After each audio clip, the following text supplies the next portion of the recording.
สวยงามของเทือกเขาหิมาลัยขาวนี่นะครับไอ้จุดขาว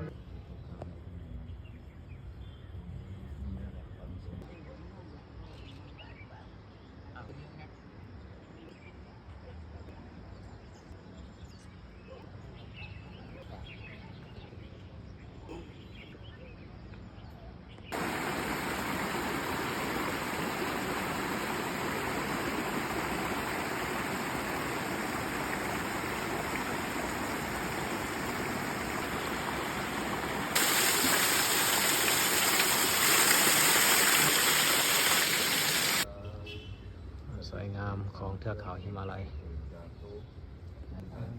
ขาวนี่นะครับไอ้จุดขาว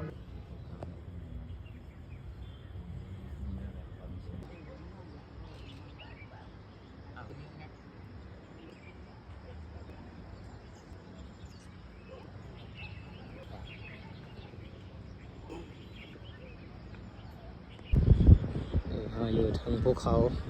เมืองธรรมสาราเป็นบ้านเมืองของสาธิตอินเดียนั่นจะเป็นวัดไทย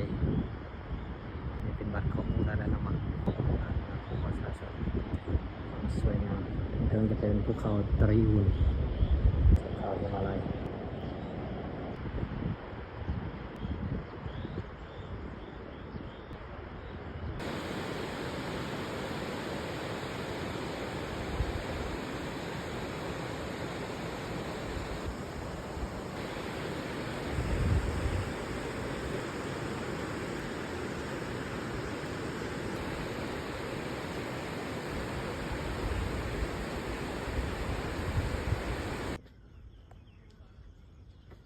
ดาวธรรมชาติกินเขา